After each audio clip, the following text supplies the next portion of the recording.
Kita mulai dari cerita kecil, mogok podcast, jadi besar, jadi jagoan. Berkumpul bersama, berbagi suara. Di tiap episode kita belajar dan tertawa dengan semangat dan tawa. Oke, makasih ya Pak atas waktunya. Pak Tutu, ini konsumen Indonesia nih, dilihat sudut pandang dari pelaku usaha.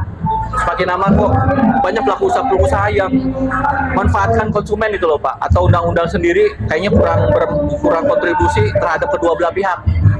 Menurut Bapak gimana nih Pak?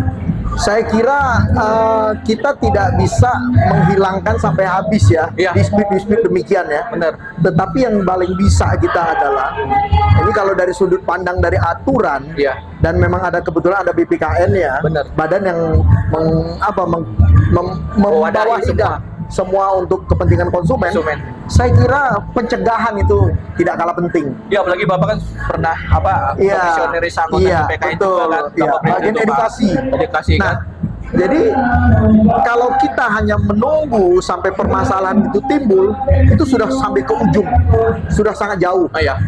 Ya, kalau ada konsumen yang proaktif mengadukan, saya kira itu baru kita mendapatkan kejadian-kejadian di lapangan itu. Kaget ya. Betul. Padahal ini sudah terjadi di lapangan begitu itu.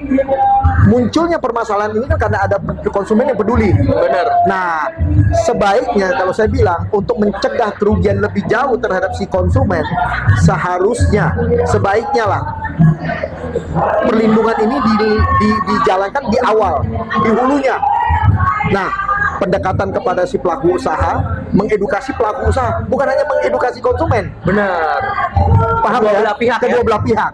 Kalau kita mengedukasi kepada si produsen atau industri ataupun si pengusahanya, saya kira pencegahannya di awal Berarti sebelum terjadi kerugian di Iya, konsumen. berarti ada timbal balik dong. Bukan masalah sekedar timbal balik, tetapi kita bisa mencegah sampai barang itu sebelum terjadi di konsumen. Oke. Itu akan lebih efektif menurut saya. Iya, benar. Jadi bukan semata-mata kita hanya ingin mengadili, menghukum. Itu kalau memang terjadi pada si pelaku usaha nakal, sendiri. kita menjalankan Iya benar. aturan tersebut. Tetapi ada ketidaktahuan, Bahwa ada kealpaan dari si pelaku usaha sendiri. Nah, ini yang harus kita cegah. Bagaimana supaya mereka juga mematuhi segala aturan yang kadang-kadang mereka tidak ketahui. benar. Menjalankan segala peraturan yang sudah ada. Nah, disitulah fungsinya sebetulnya pencegahan itu. Oke. Saya kira lebih efektif.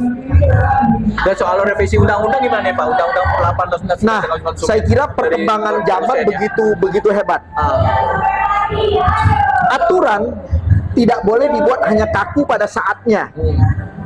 Itu akan efektif pada waktunya sendiri. benar. Tetapi aturan yang baik itu harus bisa berlaku sepanjang zaman. Sepanjang dia berubah lagi keadaannya. Nah, sekarang kita melihat keadaan sekarang ini.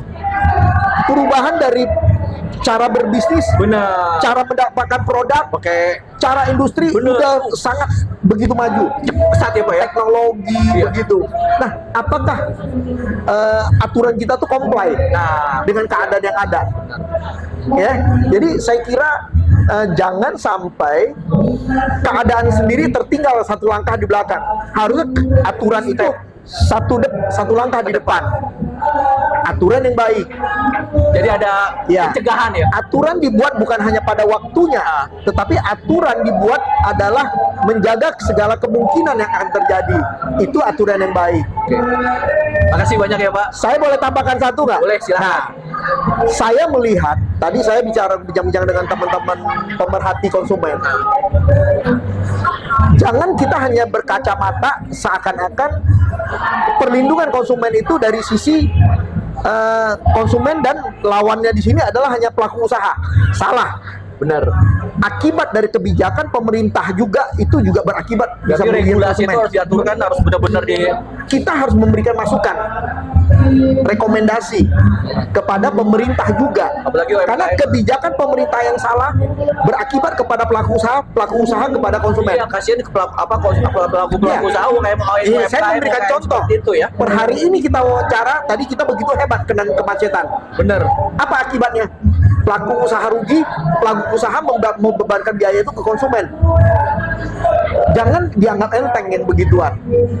Nah, perlu ahli-ahli ini, ahli hukum ini melihat apakah ini bagian dari perlindungan konsumen. Kalau saya sendiri, apapun yang merugikan si konsumen, tetap kita mempunyai kewajiban untuk memberikan masukan.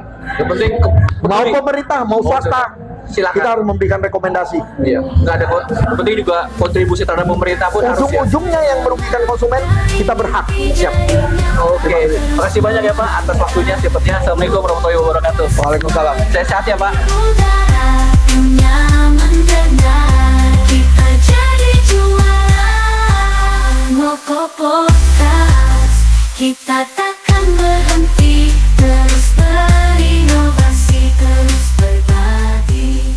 Moko